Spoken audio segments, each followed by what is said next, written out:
সিংহাসনে বসলো রাজা, বাজলো কাঁসর ঘন্টা, ছটপটিয়ে উঠলো কেঁপে মন্ত্রী বুড়োর মনটা। বললে রাজা, মন্ত্রী তোমার জামাই কেন গন্ধ?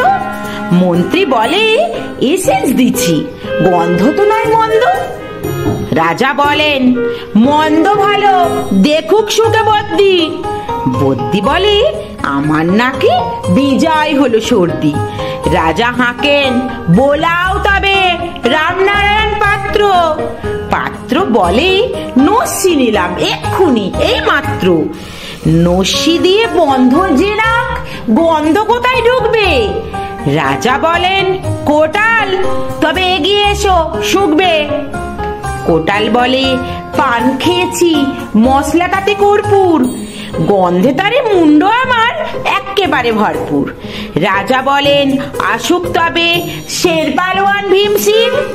ভীম বলে, আজ করছে আমার সমস্ত কাজ ঝিমঝিম, রাত্রি আমার বোখার হলো, বলছে হুজুর ঠিক বাত।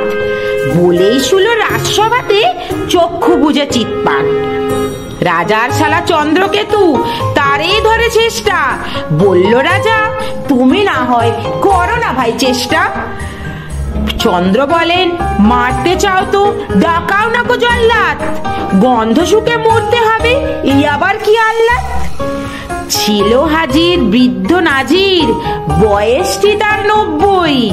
ভাবলো মনে, ভয় কেন আর, একদিন তো মরবই। সাহস করে বললে, বুড়ো মিথ্যা সবাই বকছিস, শুঁকতে পারি হুকুম পেলে এবং পেলে বকশিস। রাজা বলেন, 1000 টাকা ইনাম পাবে সদ্য। তাই না শুনে উৎসাহেতে উঠলো বুড়ো মদ্য। জামার পরে নাক ঠেকিয়ে শুকলো কত গন্ধ, রইল অটল দেখলো লোকে, বিস্ময়ে বাঘ বন্ধ। রাজ্যে হলো জয় জয়কার, বাজলো কাঁসর ঢক্কা। বাপরে কি তো বুড়োর হারে, পায় না সে যে অক্কা।